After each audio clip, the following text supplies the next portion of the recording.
Hello and welcome. This is James Blanchard Cisneros at your service. Today I will be reading the June 3rd Daily Inspirational Message, the condensed version. It's 2 paragraphs long. Then I'll center myself, say a little prayer, and then make a couple comments in the message. And if you find the message of use, please be so kind as to like the video. Thank you for that. Here we go. The title: Creating a More Compassionate and Loving World. Paragraph 1. Do we truly desire a more compassionate and loving world? If so, then let this world begin within us now. Let us dedicate this day to those we are withholding forgiveness, compassion, and love from.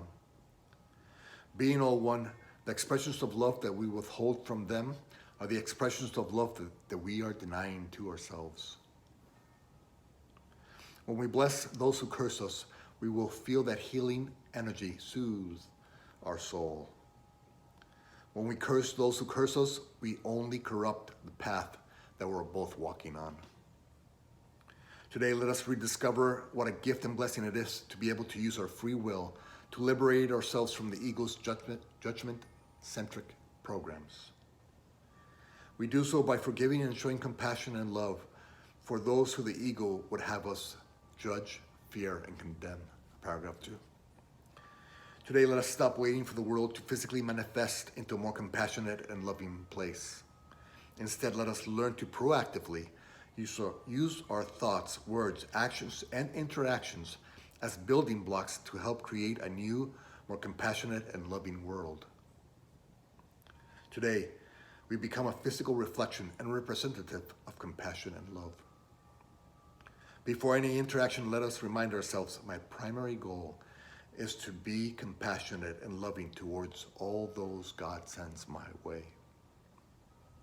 By placing the goal at the beginning of any interaction, the interaction then becomes a means to achieve our goal.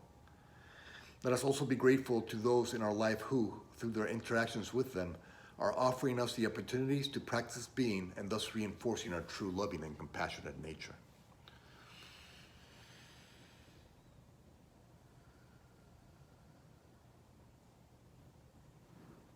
All right, creating a more compassionate and loving world. Okay, today I'm going to make 4 points, 4 primary points that I trust will assist both of us in the implementation of today's daily inspiration. Point number 1. Whenever we see a sense of lack in the world, there's 2 ways we can react. One is to agree with that delusion, that somehow God can create something that's lacking, and thus we sink deeper into the ego's programs and fairy tales and delusions and deceptions and lies. Or we can see that sense of lack as a call for help and healing, and then we can answer that call and thus, quote unquote, fill that gap. So that's point number 1. We can either sink into the darkness or become the light of the world that God created us to be. Point number 2. Okay, let's say the ego is trying to show us a world that's not compassionate. So what do? We either buy into the ego story and we fall into the darkness and despair, or we say, okay, that's a call. This is actually a call for help and healing from this world, asking me to be compassionate, offering my brothers and sisters a way out of that seeming uncompassionate nature to the truth in them. And so I see that sense of lack of compassion as a call from the universe to me, inviting me to fill that gap, inviting me to be that light, inviting me to be that light through the act of compassion. And so what I say to myself is, before every interaction, my goal today is to be that light of compassion to my brothers and sisters, guide them out of the darkness back into the light in them. Equally so, if I see a less than loving world out there, that I don't add to the darkness. I don't add to the fairy tales. Instead, I see it as the universe inviting me to offer love, to answer that call for help and healing with love, instead of the unloving state of the ego's programs. And so I say to myself, okay, today before every interaction, I'm going to align with the energy of love. And whatever expression of love my brother and sister is requesting, or the moment is requesting, or the interaction is requesting, that's what I will give. And so let's say they're somebody's being judgmental.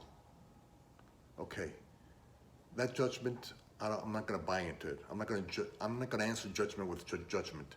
Instead, I'm going to answer that call for help and healing with love. So I'm going to help and heal the situation through the act of forgiveness, not judgment. So I answer the act of judgment with forgiveness, which is an expression of the love in me. And so let us do that. And point number 2, all we do is see the call for help and healing and answer that call.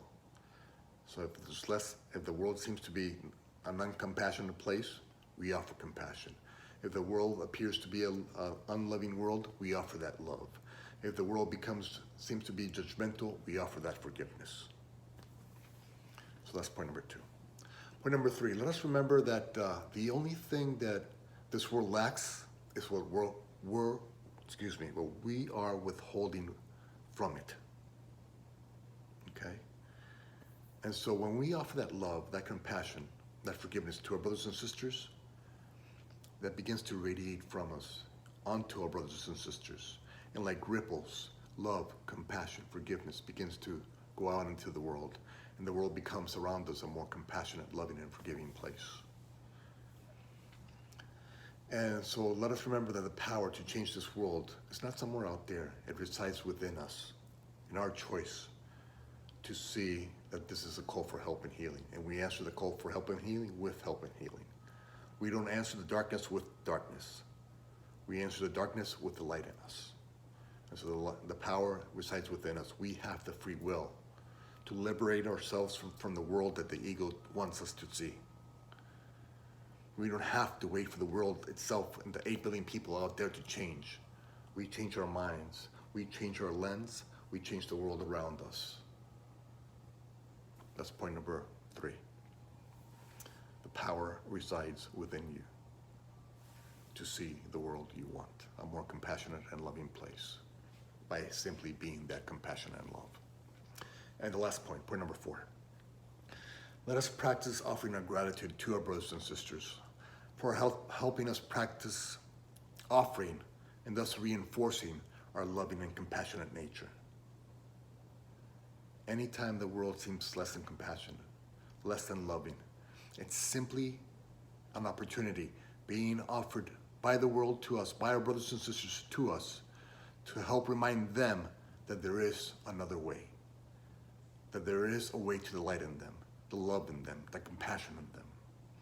And so all they're doing is helping us practice having them go from the darkness to the light. And in doing so, we get to practice. And when we practice, we reinforce within ourselves. And the more we reinforce within ourselves that we can offer compassion and love to this world and forgiveness to this world, the more we see that, yes, this is where I belong. This is what I'm meant to do.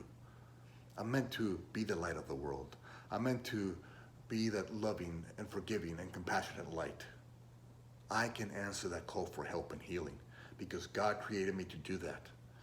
God created me to be the light of the world. God created all of us to be the light of the world. God created all of us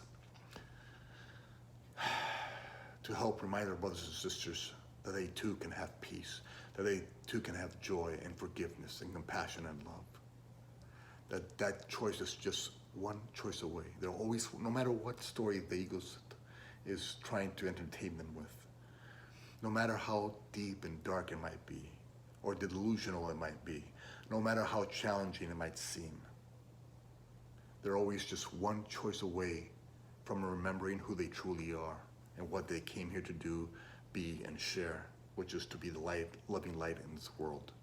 And so we offer our brothers and sisters gratitude for helping us practice being that guiding light.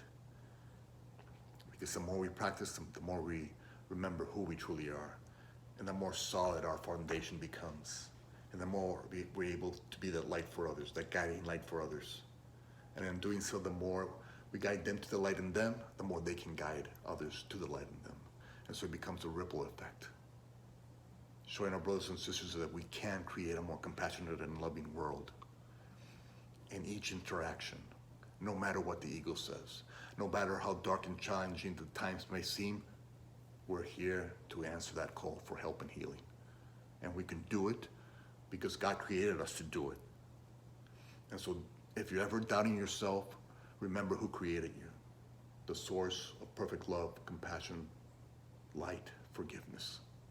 And so if God doesn't doubt you, don't doubt yourself. All right. Thank you very much for your time. I love you very much. If you can be so kind as to like the video, appreciate that. And God willing, we'll see each other tomorrow. Peace.